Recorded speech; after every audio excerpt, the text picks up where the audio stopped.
Muy buena ponencia, debo decirlo, bastante interesante, el debate fue incluso bastante nutritivo entre los que están aquí participando en la actividad de hoy. Pero bueno, ahora viene la cuarta ponencia. La cuarta ponencia corresponde a la doctora Glasbel Delandria Fermín.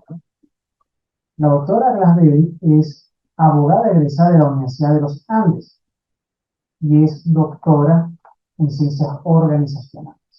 De igual forma, es jueza superior en el Tribunal Laboral del Estado Mérida. La doctora Glasbel es también investigadora activa en su campo, que es el derecho laboral, aunque debo decir que tiene también una amplia experiencia en otras áreas, como por ejemplo puede ser el derecho privado, incluso en el área administrativa y contenciosa administrativa, en vista de que se desempeña muy bien como funcionario judicial en esas áreas con las causas que le llegan en su desempeño diario como juez. La doctora Mabel nos honra con su presencia aquí al dar una ponencia titulada La complejidad de la relación jurídica laboral. Denle una bienvenida a la doctora Glasbel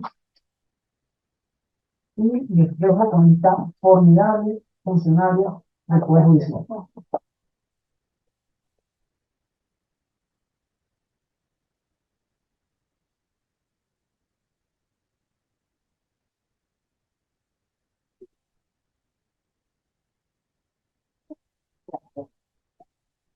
Buenos días, pido disculpas porque mi ponencia era la anterior, pero llegué un poco tarde por responsabilidades previas. Eh, Me complace, profesor, tenerlo acá, a la doctora también, María Bebe, a mis compañeros del tribunal que me acompañan, al doctor por la invitación, a todos ustedes. El doctor sabe que yo hablo un poquito o mucho, y le digo, doctora, tiene 25 minutos. Entonces, quise traer acá más que una intervención para hablarle de lo que ya leemos en la ley sobre lo que es las relaciones laborales, traer un pensamiento, una reflexión, un análisis sobre la complejidad de estas relaciones. Eh, ya va. Aquí creo que salimos de, nos corren. Discúlpenme un poco. Ok. Mi tema va a estar dirigido sobre la teoría de la complejidad, en principio. Y quiero hacer esta intervención, como dice Einstein, todo debe hacerse tan simple como sea posible, pero no más simple. Y cuando escuchaba la intervención de la doctora María Fernanda, dije qué complejos somos nosotros los humanos en nuestra vida cotidiana. Y la organización de nosotros en esta vida cotidiana la complicamos, es decir, no cumplimos con esa simplicidad. No es hacerla simple desde la óptica sino más sencilla, menos complicada, con menos traumas, más de confianza. Y eso nos falta a nosotros, conciencia. Resulta que, vamos otra vez porque estoy mientras que me pongo, ok. Cuando hablo de la complejidad, nos estamos refiriendo a la teoría de la complejidad que surge a mediados del siglo XX y es un paradigma científico cuya finalidad es comprender la complejidad de la vida. Cuando voy a hacer mucha referencia, porque como vienen de la anterior ponencia, me permite a mí ir dando ejemplos, porque sabemos que cuando hablamos de actividades laborales, es una actividad que la encontramos en toda nuestra vida o las áreas de nosotros, la vida cotidiana de nosotros. Entonces, allí es que quiero traerles a ustedes este enfoque donde cuando hablemos de esta complejidad estaremos hablando de una forma de analizar, de reflexionar sobre determinados aspectos de la naturaleza, de la sociedad, y el pensamiento, mostrando ciertas características que nos clasifican como sistemas de comportamiento complejo. Estamos hablando de áreas de la vida. Por ejemplo, cuando estamos hablando del derecho y escuchábamos a la doctora María Fernanda, que nos hablaba desde la óptica de los grupos de empresa, ella nos mostraba cuál complejo es esa forma de organizarnos como comerciantes para la vida económica de esas personas. Y resulta que a mí se me iban creando ideas, por ejemplo, cuando ella mencionó la sentencia de la Sala Constitucional 2005 sobre transporte en Sainz, nosotros allí observamos cómo esa complejidad se tiene y afecta nuestra rama, en este caso el derecho laboral. Entonces ahí hablamos cómo diferentes áreas o sistemas de nuestra organización, cuando nosotros los humanos nos conglomeramos, nos organizamos y vamos produciendo necesidades para esa organización, entonces nos vemos que el derecho no llega a la dimensión de la dinámica social que se va desarrollando en el día a día. Y una de las materias más dinámicas, como lo ven ustedes en la parte económica, es la laboral también, que está muy vinculada con esa área. Y allí entonces vamos analizando los comportamientos. En la actualidad, la teoría de la complejidad busca dar una razón del universo como un todo, más allá de la simple suma de las partes. Si lo vemos fraccionado, estaríamos hablando mercantil, laboral, constitucional. Pero resulta que es un todo. Y cómo sus componentes se unen para producir nuevas formas. Si hablamos de derecho, ¿de qué forma estaríamos hablando? Nuevas normas. Si hablamos del área mercantil, como comercio, como costumbre, nuevas formas también administrativas, de contabilidad, entre otras. Se busca aproximarnos a nuestra propia percepción del mundo, más que las descripciones clásicas. Nosotros hablamos siempre de las teorías. En el caso del concepto de trabajo, mencionamos a Marx, por ejemplo. También en la parte económica, mencionamos al mismo autor. Y tenemos esos debates de 200 años. Pero tenemos ahora unas realidades que, si bien tiene principios que se mantienen durante estos 2 siglos, no es menos cierto que hay nuevas tendencias que se diferencian como organización social de la época además. Entonces, la complejidad nos permite ir observando, tomando nuestras percepciones desde esa observación y también ir creando esas nuevas formas con descripciones y comparaciones. La teoría de la complejidad está interesada en explicar, y aquí es importante, el mundo que vemos y tocamos a los objetos de proporción humana y la experiencia cotidiana y las imágenes reales de cuánto nos rodea. Porque nosotros de por sí como humanos somos complejos. Solamente pensemos en nuestro cerebro como sistema, las conexiones, nuestra cultura, desde la casa, la formación, donde nos desarrollamos, donde trabajamos, lo que leemos. Ya de ahí nos volvemos seres complejos. Por favor, con conciencia. Es la diferencia. Continúo. Ya no porque sigo aquí. Ok. Entonces, las relaciones complejas, voy desde explicando lo que es la teoría de la complejidad y ahora entro a lo que son las relaciones complejas como un todo, para después adentrarme a lo que son las relaciones laborales. De manera general, las relaciones complejas son aquellas que se establecen entre conceptos de una jerarquía, las ideas que tenemos dentro de un orden.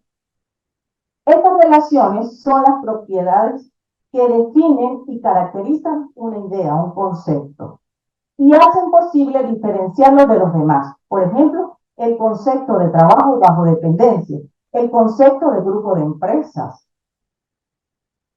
Ahí usted hablaba de relaciones, ¿ok?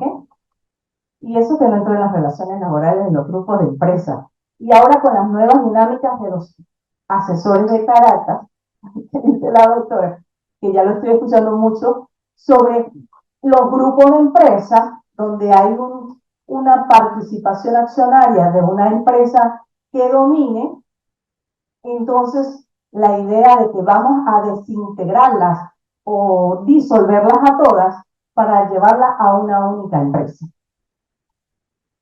No sé qué tanto es la estrategia, porque no es igual tener dos empresas, por decir algo, con 10 trabajadores, a llevar a una única empresa con 50 o uniendo los 10 y 10 a 20 trabajadores, porque cambian las condiciones. Por ejemplo, en materia laboral, tendríamos después de 20 trabajadores el derecho in, incontrolable, irrenunciable, humano, que es el de qué? Constituir los sindicatos de trabajo. ¿Ven? Entonces, ¿hasta qué punto no sé cómo son y cómo se manejan esas asesorías, cómo lo ven, si es para disminuir los gastos de funcionamiento, de administración, ajá, o pasivo, o romper también las antigüedades, la interrupción de antigüedades para comenzar con nuevas relaciones? La cuestión está en que para nosotros podemos decir que hay sustitución. Entonces, si la estrategia es laboral, allí ya se puede esa estrategia disolver en un tribunal. Por ejemplo, cuando se diga que hay una sustitución patronal. Vamos entonces a las relaciones humanas. Son las diferentes maneras en las que interactuamos nosotros, los sujetos o los individuos de una sociedad. Y allí surgen los vínculos que estrechan el modo de relacionarse entre ellos, generando estilos de comunicaciones y así diferentes uniones. Volvemos a los temas de las áreas que vimos hace rato con respecto a las que estoy abordando. Por ejemplo, también tenemos la de los amigos, la de la familia, las laborales, que son las categorías que más significación tienen cuando hablamos de relaciones humanas. Y seguramente en la complejidad humana habrá diversidad de conexiones. Esta expresión final o esta reflexión la traía porque nosotros muchas veces nos relacionamos con personas y nos relacionamos de diferentes áreas. A mí me gusta traer a veces el ejemplo o hacer un símil con la astrología, la carta astrológica, que tiene 12 áreas de la vida de la persona o de la empresa, dependiendo del día de creación de la misma. Y allí los comportamientos va a depender de los componentes, es decir, el signo o los señores astros que se encuentren en cada casa, que le aporta energía de acuerdo a esa metáfora o a esta comparación a la vida de esa persona.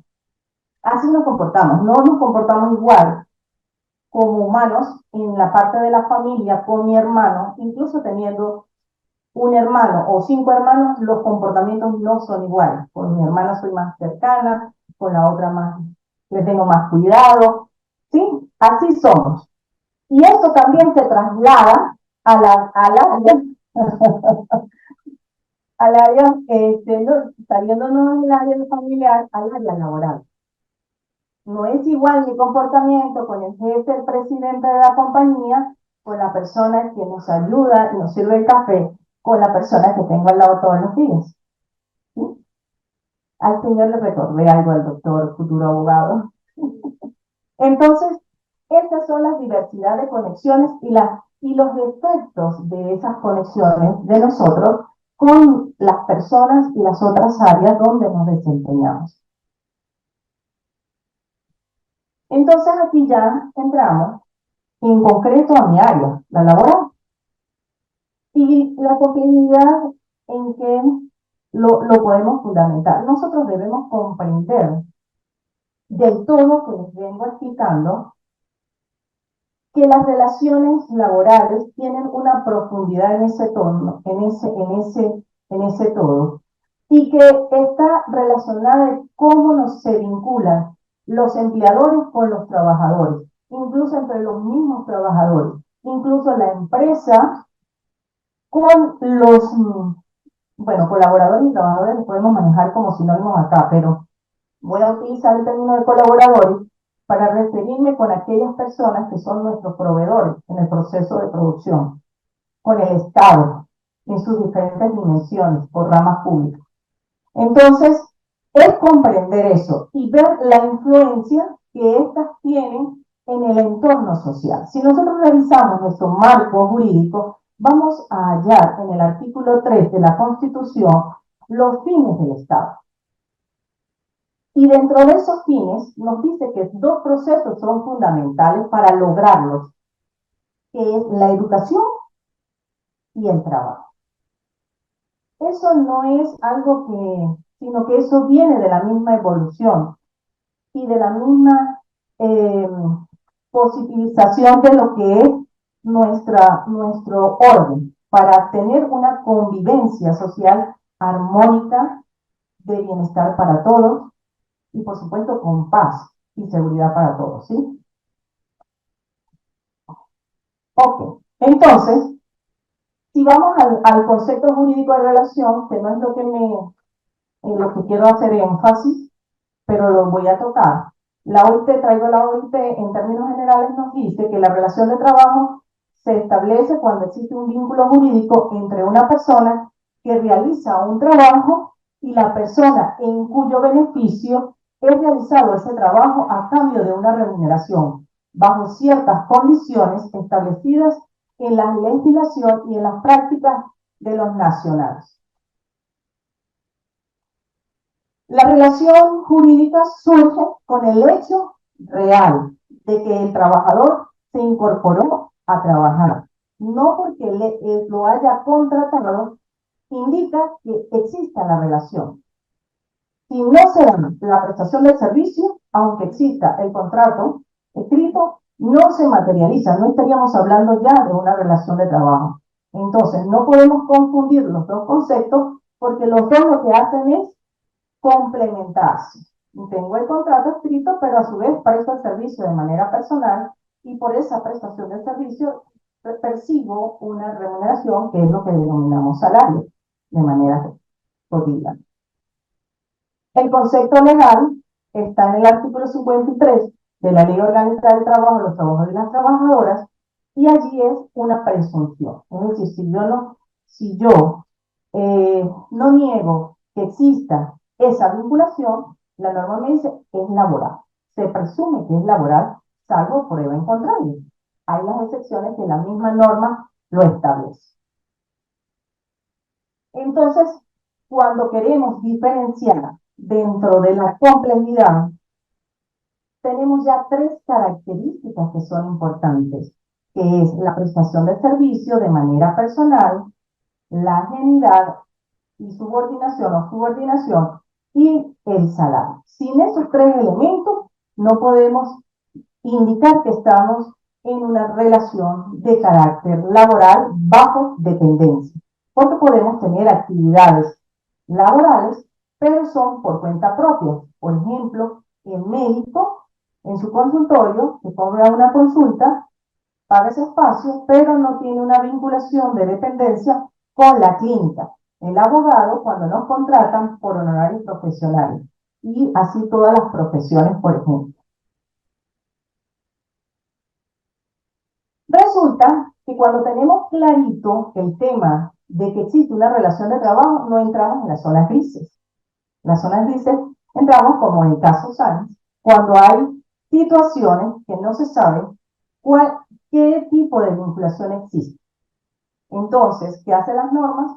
Buscan en esa tutela darle garantías al que presta el servicio de que su prestación de servicio va a ser protegida de la manera como el Estado se comprometió y en este caso las normas del derecho del trabajo.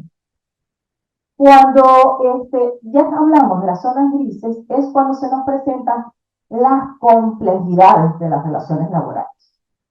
En esas complejidades que estamos notando actualmente más.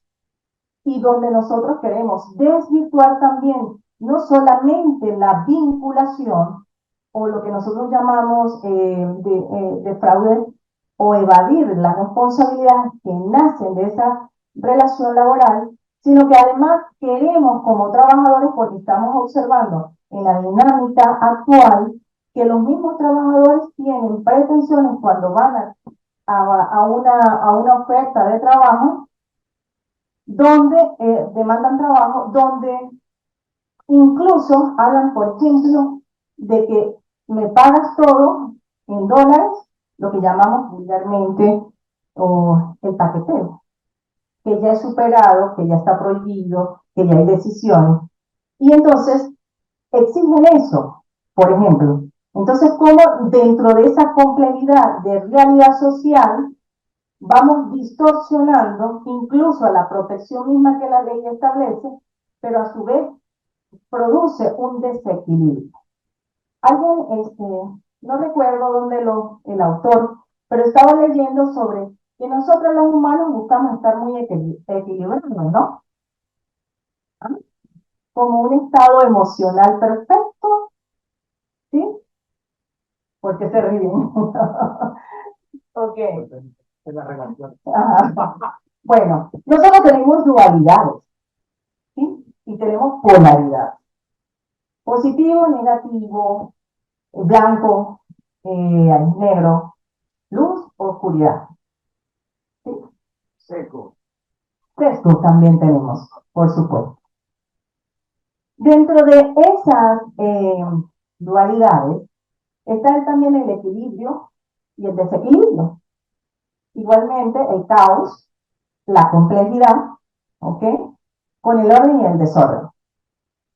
Resulta que me pareció interesante, y se lo voy a comentar porque se me vino ahorita, que el autor, que me pido disculpas porque no lo recuerdo exactamente, pero él comparaba el tema del equilibrio y decía, no todo dentro de las organizaciones pueden estar equilibrados, porque hay situaciones o sistemas que deben mantenerse como en ese desequilibrio. Lo voy a comparar con las células del cáncer. Si ellas se equilibran, la persona fallece, ¿ok? Fallece. Porque va a tener el equilibrio ideal para desarrollarse dentro del cuerpo. Entonces, pareciese que ese desequilibrio que nosotros vemos a veces en las relaciones de trabajo es la que nos muestra el camino y la dinámica, y por eso es que el derecho laboral es un derecho del día a día, del contrato realidad, de las relaciones, del principio de la realidad sobre las formas de apariencia, porque nos va mostrando cómo nos comportamos nosotros dentro de nuestras vinculaciones, y en este caso, en el área productiva de un país, y por qué entonces esto influye en el área económica, ¿sí? Y influye en las demás ramas o áreas de la vida de las personas dentro de un país, un área territorial, etcétera.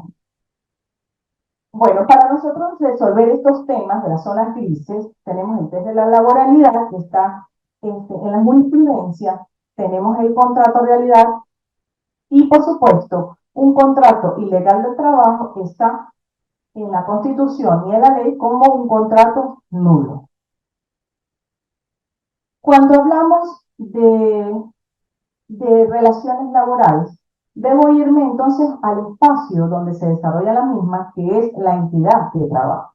Aquí voy a hablar de un ecosistema, ¿ok? Y veamos cómo es tan complejo y cómo está, nos relacionamos con todo el gran sistema. Esta parte del sistema se relaciona con el todo. Los sujetos externos, vamos a hablar de sujetos externos, aquellos que son los proveedores, como otras compañías, personas comerciantes, cooperativas, de diferentes formas que tiene la ley para la parte económica. También estaríamos hablando el Estado en sus diferentes expresiones. Vamos a hablar de niveles, república, Estado y municipio en el orden territorial. Tendríamos en este caso los impuestos, la política del Estado de empleo, que es importante porque necesitamos emplear a las personas para hacer el aparato productivo dinámico y, por supuesto, generar los impuestos, las tasas y las parafiscales, que es lo que permiten también funcionar el Estado. Y eso lo vemos a través del municipio, el Estado como entidad federal y la nación. Tenemos entonces también en el Estado, en el carácter, el seguro social, la seguridad social, que está vinculada allí, el Ministerio de Trabajo con las diferentes instituciones, INSACER, eh, inspectorías, etcétera. Entonces, si usted ve, allí hay una cantidad de órganos y de entes públicos que están vinculados con nosotros y que son importantes también dentro del sistema. La comunidad, porque la entidad de trabajo tiene un espacio dentro de un territorio y dentro de ese espacio, alrededor de ella, hay con una comunidad que se beneficia. ¿Cómo se beneficia? Con el trabajador de la zona. Este trabajador, a su vez, indirectamente, tiene sus familiares. Entonces, estamos hablando de un sistema micro, que es una entidad, y sus colaboradores, que a su vez impactan en un territorio alrededor, y así va como una gran hélice hasta llegar a lo macro. Entonces, las relaciones laborales van a involucrar una enorme cantidad de variables cualitativas y cuantitativas que se deben considerar. Especialmente porque las relaciones laborales, en ellas se pueden observar distintas perspectivas, desde la óptica de la política, gubernamental, la social, la legal laboral, la económica, la gremial y muchas otras variables que se relacionan, que hacen que este proceso sea el más complejo de los procesos de la gestión humana. Yo creo que ninguno tiene duda en eso, ¿no? Como que no. Tienen duda que lo que estamos hablando tiene un gran impacto en el macrosistema, ¿sí? Por eso es que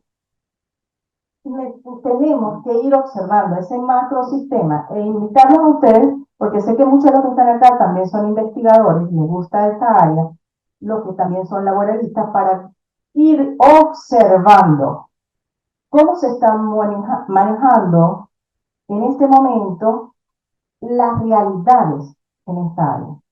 Y ir creando entonces lo que nos corresponde a nosotros los abogados, que es una normativa, que aunque tenemos unas protecciones, pero que también sea una normativa que obedezca a esa realidad.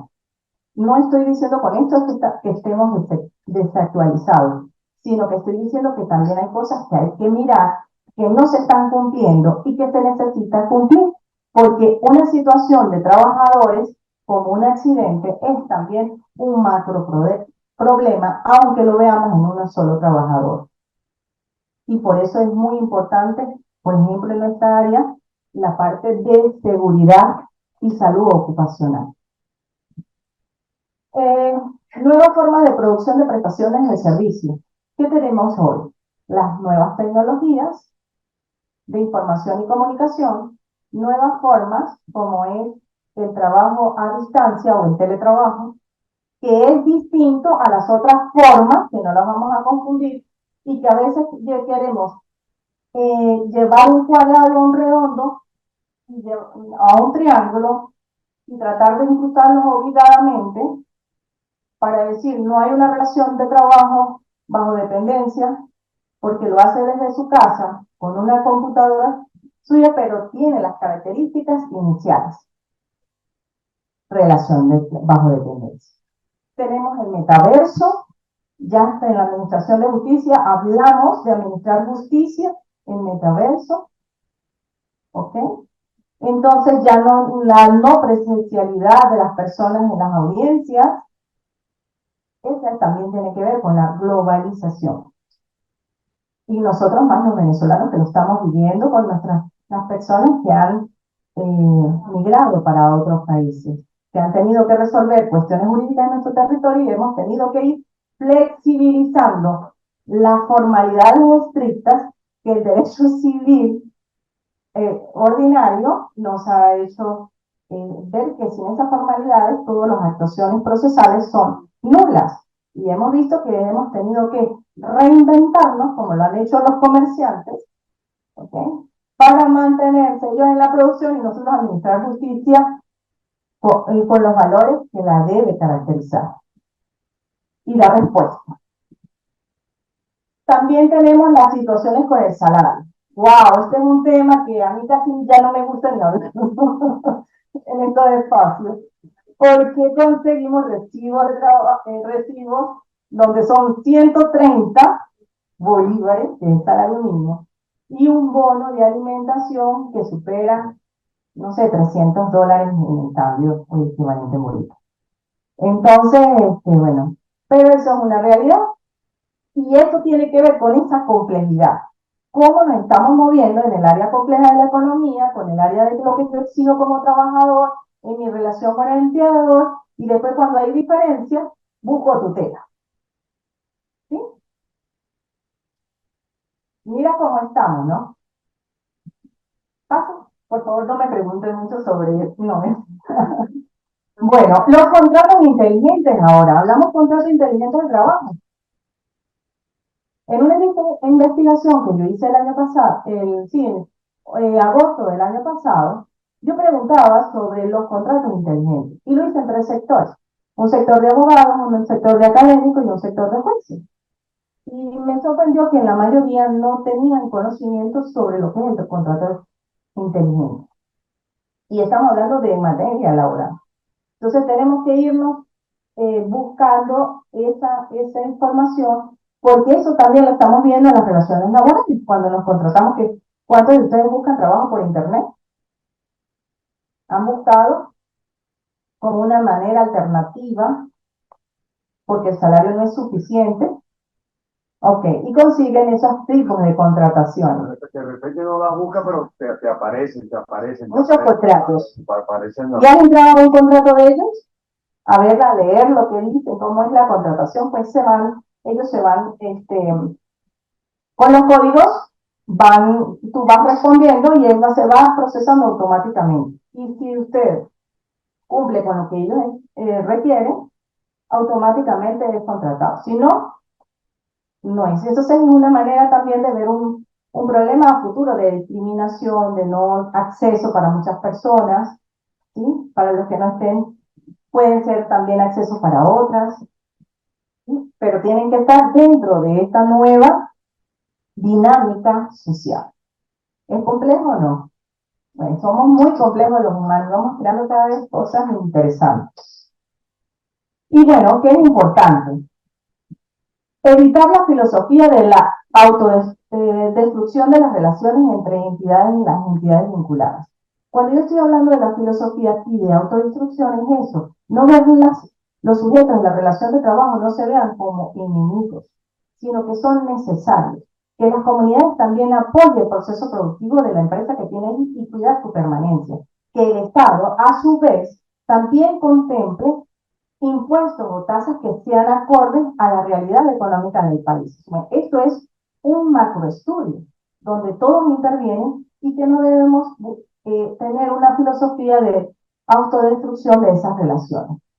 Muchas veces nosotros como administradores de justicia estamos como un tercero involucrado en un problema de dos partes. Y nosotros, que a veces se maneja la parte de la mediación, los que han estado, se busca ese ganar y ganar entre ambas partes, yendo contra la mente de conflicto del litigio, sino por el contrario que sea una mente de protección, porque si nosotros destruimos la entidad de trabajo como trabajadores, los puestos de trabajo que se pierden, veámoslo de allí. Primero el trabajador, después los que quedan sin el empleo, luego los indirectos que son nuestros familiares, luego la comunidad que tiene a todas esas personas empleadas allí, luego el Estado en sus diferentes territorios. Entonces, esto es muy importante cambiar esa filosofía y, por supuesto, la interpretación de los derechos y las obligaciones. Tenemos que ser conscientes tanto trabajadores, trabajadoras o colaboradores y los empleadores, sobre la importancia que tiene y lo complejo que son nuestras vinculaciones dentro del macrosistema. Buscar favorecer la construcción de las relaciones en base a la confianza y la conciencia. Las relaciones laborales son la piedra angular del desarrollo económico de la sociedad y de los sujetos involucrados en esas relaciones. Y promocionar la cultura constructivista y alejarse de la postura de los adversarios. Aquí tenemos que pensar de una manera consciente y trabajar como equipo. La doctora lo relacionaba como grupo de empresas con un fin común para lograr un objeto económico para ellos. Pero si ellos no consideran la base, que son sus trabajadores, ese fin económico jamás se va a cumplir. Porque no hay persona jurídica hueca ni con los accionistas. Necesita aquellos que le den el impulso y realicen las actividades productivas que no realizan los intelectuales de la compañía, porque tenemos dos formas de trabajar, con la parte física y la intelectualidad, el que aporta el capital porque lo necesitamos. Entonces, ¿cómo unir todas estas áreas para hacer una sola, como le digo, un solo carro de impulso? Y bueno, termino con, si hablamos de complejidad, tenemos que hablar de ella. Muy bien. Es necesario repensar y regenerar el humanismo, asumiendo la fragilidad de los seres humanos. Somos biológicamente iguales, pero todos somos diferentes y tenemos que pensar en ello también, en esa complejidad que nos caracteriza como humanos. Bueno, finalmente les doy las gracias por la atención. Disculpen si me excedí del tiempo y lo breve de todo. La responsabilidad se la voy a otorgar al doctor Jan, que me dijo que era 25 minutos. Si alguna pregunta desean hacer, los escucho.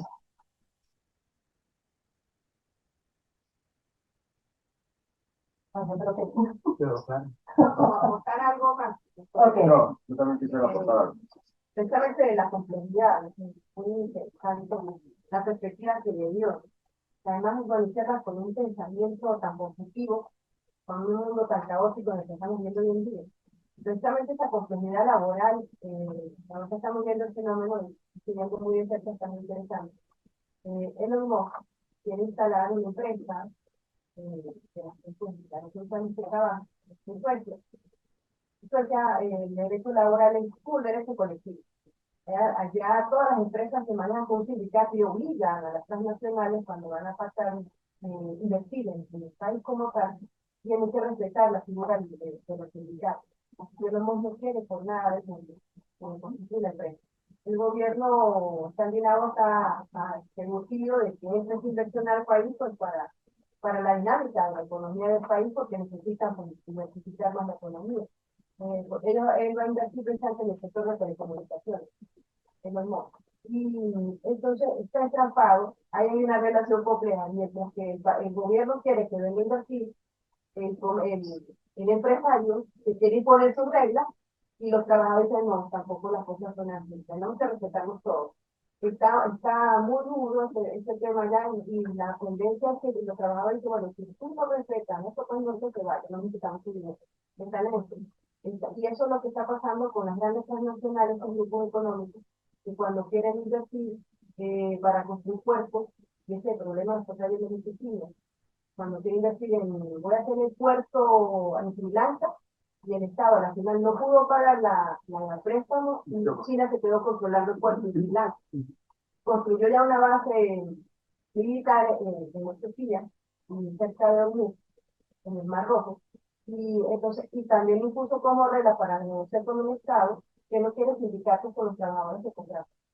Entonces, la OIT está muy alerta porque hay unas grandes violaciones de los derechos laborales y el problema de China, como superpotencia, no hay que negarle su rol ya en este mundo complejo de las relaciones internacionales.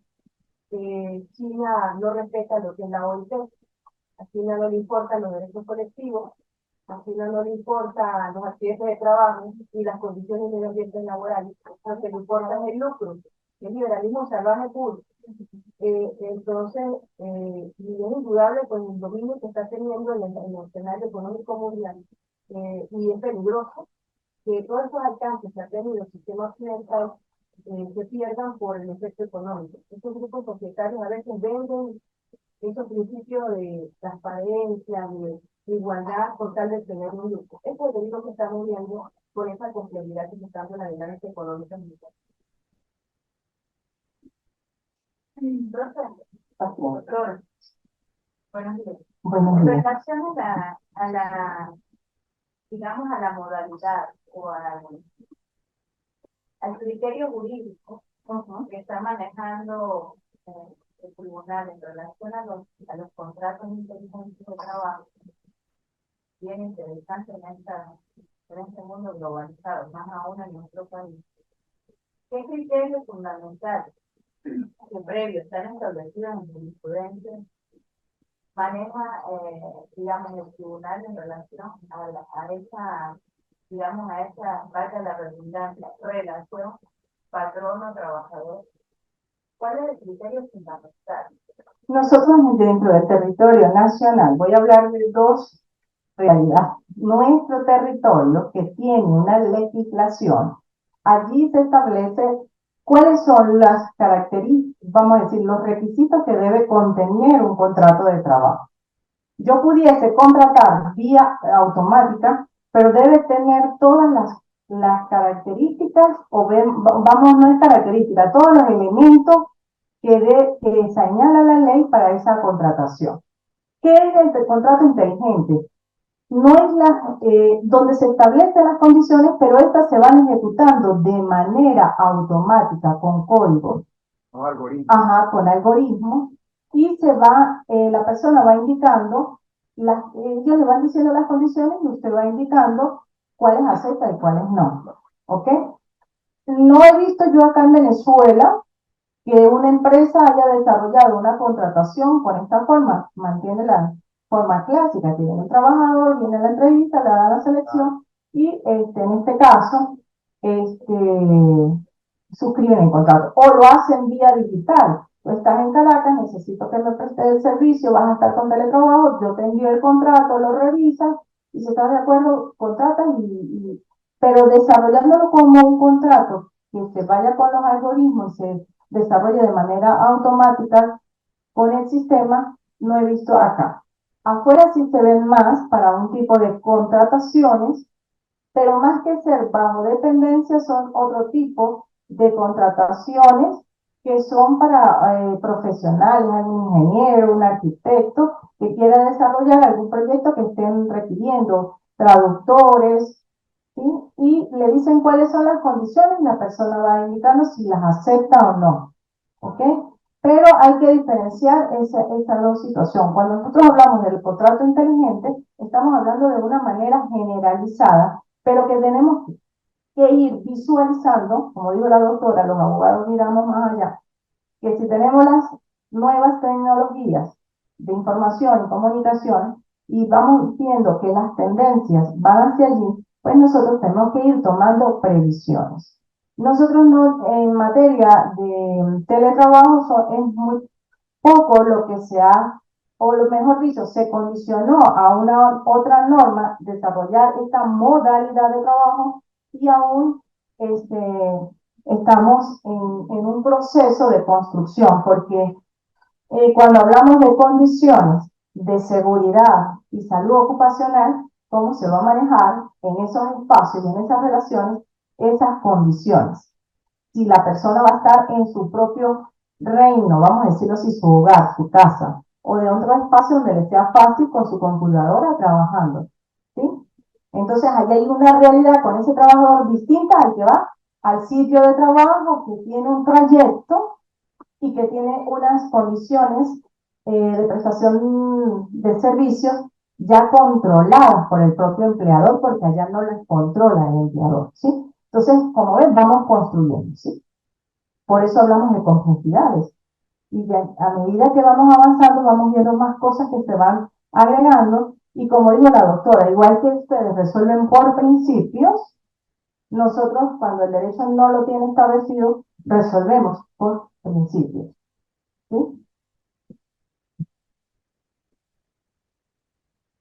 Ajá, pues, en lo último que usted, pues, la última diapositiva, usted habló de unos objetivos, ¿no? O sea, por lo menos como, Aquí está. ajá, no, la otra que hablaba sobre, ajá, esa misma, evitar esa filosofía autodestructiva en las relaciones entre las entidades vinculadas, ¿sí?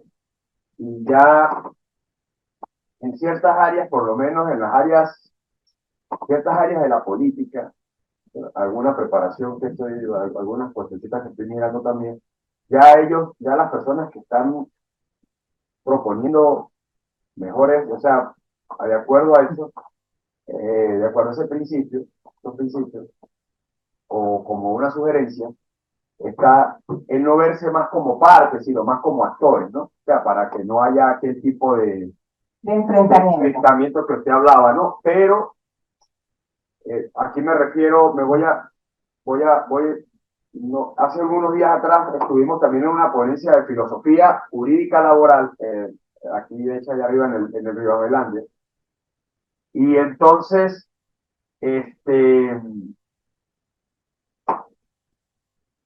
pues yo les hablaba, yo al final intervenía y les decía a la profesora que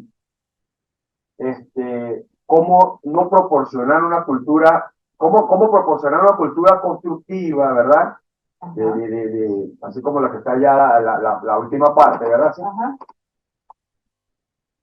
Cuando el modelo político tiene, o sea, la parte que tiene que ver también con lo que es una relación compleja, no me proporciona esa realidad, porque si yo estoy en el cobro de mis honorarios y resulta que el otro me viene a quitar el trabajo, o aquel viene y me cobra menos, aquel te dice no, que no, o los mismos funcionarios de adentro de la institución son capaces de robarte de robarte no, de usurpar, o son capaces de proponerle al cliente, al patrocinado, mira, yo eso te lo hago más económico, esto está por aquí, está. Entonces, entonces yo le decía a la profesora, ella me decía, bueno, Fernando, ¿tú qué propones? Yo iba a pedirte, ¿qué dices tú como es Ajá, la filosofía, sí, cultura constructiva? sí, realmente, sí, podemos tener ¿verdad? Las ganas, toda la intención, toda la preparación académica. ¿Dónde tienes a Dios? ¿Ah? ¿Dónde tienes a Dios? Pues estamos hablando de seres humanos, ¿no? Sí. ¿Ok? Universo, lo que creas. Claro. Tu creencia más profunda, Ajá. de algo más allá de tu cuerpo físico. ¿Dónde lo tienes? ¿Dónde lo tengo? Sí. Mi creencia, ¿dónde está mi Dios? Ajá. Bueno, yo considero que Dios está en todos lados, pues. Exacto. Es lo que yo ¿Y en considero. ti? ¿Ah? ¿Y en ti? Incluyéndome yo mismo, pues. Ok. Mira, cuando yo digo, discúlpame que te abordé de esta manera, pero a mí me gusta un poco ser así para Claro. crear un ambiente más de pensamiento y llevarnos a ustedes. Uno, cuando hablamos de la cultura o la filosofía de autodestructiva, voy al ejemplo que se me vino en el momento cuando estabas hablando. Los sindicatos. ¿Sí? ¿Cuál es la cultura de adversario allí cuando se va a crear un sindicato? Que el sindicato no, que el sindicato va a ser un problema, es la manera de pensar el empleador. ¿O no es así? Tengo que evitarlo como sea. Voy a ver cuáles son las prácticas antisindicales que mayor resultado han tenido y voy a contratar a la doctora María Eve Calderón para que me las diga y se encargue de que el sindicato no nazca. ¿Sí? Ah, no es que esta es la realidad. Estamos hablando de realidad. Eso por una parte. Los trabajadores. Los trabajadores siempre buscan mejores beneficios, ¿sí? Económicos. Pero el trabajador tiene que visualizar que no necesariamente también con el sindicato lo puede obtener. Que si es necesario cuando hay violaciones de los derechos de los trabajadores y se necesita un órgano interno que contribuya a limitar esa forma de, de, de trabajar con daño, ¿ok? Se ha notado en entidades de trabajo que son buenos empleadores, que cuando nacen los beneficios y los derechos desde la conciencia, el corazón de la empresa, y los trabajadores ven el nivel de posibilidad de creación de sindicatos desaparece. Porque todos se ve que no necesitan el órgano, sino que individualmente y en colectivo pueden reclamar ese derecho. ¿Ven? Entonces, ¿cómo el pensamiento del adversario, en vez de ir a evitar, debería ir a mejorar? ¿Sí? Vamos con los trabajadores ahora. Vamos a ver el adversario trabajador. El adversario trabajador es que, aunque les den a veces, no quieren cumplir. Tenemos los miembros de un sindicato que, en vez de ser el ejemplo, se vuelve un problema también. ¿Sí? En el diálogo entre el trabajador que está sindicalizado, pero que no está dentro de la directiva, y el empleador. ¿Sí? Esto también se debe manejar con la conciencia, porque tenemos que tener representantes que realmente tengan conciencia, realmente sean defensores, sean el que trabaja, el que ayuda, porque es el que me representa. O no lo vemos. Ustedes lo ven a diario. Entonces, todas estas mentalidades debemos ir de enfrentamiento, de obstrucción, de limitación, debe ir a un consenso de lo que son, que los dos sujetos son importantes dentro del sistema, que uno no vive sin el otro, sin Dios. Exactamente. Interdependencia. Interdependencia. Y el Estado necesita, y nosotros necesitamos del Estado. Entonces ahí se va sumando más, vamos a decir, aspectos a eso. Con respecto a la cultura constructivista es esto. Y cuando yo le pregunto dónde tenía Dios, que cuando tú tienes conciencia, cuando tú sabes que lo que tú estás haciendo es bien o mal, volvemos a ese punto. Y si yo sé que me están dando, ¿por qué yo tengo que ir como trabajador? Voy a hablar del área del trabajador, o lo que yo estoy diciendo son conductas aisladas, no estoy generalizando, pero es lo que ocurre y es lo que lleva al litigio o al conflicto laboral. El que roba al empleador, el que hay entre los mismos trabajadores se generan problemas de acoso entre trabajadores. Una persona que está con conciencia sabe que su compañero pasa más tiempo con usted que sus propios hijos, su esposa. ¿Sí? ¿No? Bueno, pero hay trabajadores que estamos en esta situación. Entonces tenemos que tener condiciones laborales que van a depender de nosotros, y es desde la conciencia cómo me relaciono, cómo me comporto, ¿sí? Cómo respeto, cómo trato a la otra persona, y eso es algo como se dice, ama a tu prójimo como a ti mismo. Como me gusta que me amen, voy a amar. Más temprano, el primer ponente, que es el doctor José Gregorio Silva Bucaney, que estuvo en una videoconferencia, él hablaba sobre aquella limitante que tienen los jueces para poder dictar, porque por arriba hay alguien que los está mirando y le está diciendo que no. ¿Sí? Y ese miedo, no porque el juez no tenga conciencia, porque todo pudiera ser que la estemos manejando, pero no es suficiente. La conciencia no es suficiente, sino la misma condición, tanto del empleador, tanto del Estado, tanto del que está por encima, ¿verdad? En la parte jerárquica. Entonces, yo sí le tomo la palabra en lo que usted está diciendo, pero no es tan suficiente como para que esa construcción que sucede, para que esa construcción que se propone realmente se materialice, porque realmente lo que hoy está pasando es todo lo contrario. Okay. Y entonces, en virtud de eso, pues la conciencia, pues yo creo que La conciencia como valor, ¿verdad? Fundamental que usted le pone, yo estoy de acuerdo con eso y todo, pero no es suficiente. Para que se presten las condiciones necesarias, también yo apuesto esa conciencia y actúo en base a esa conciencia. En la visión o la percepción que usted tiene sobre el juez. ¿Sí? No, eso lo dijo fue el señor que estaba hablando. Ok. El doctor, el doctor, sí. Puede ser de un hecho aislado. Yo soy juez. Soy titular desde el 2005 por concurso.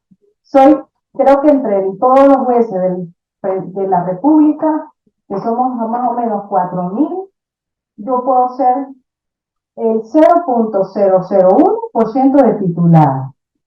Estoy en el cargo de juez superior laboral en el estado La Única. Y yo jamás en 19 años me ha llamado un magistrado, que es mi superior, a decirme qué voy a decidir.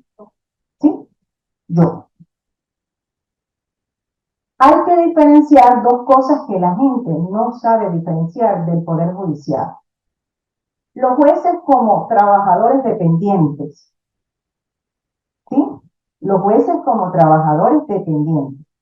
Yo no soy independiente, yo estoy en una relación laboral con un régimen distinto al sector privado, dentro del derecho público, ¿ok?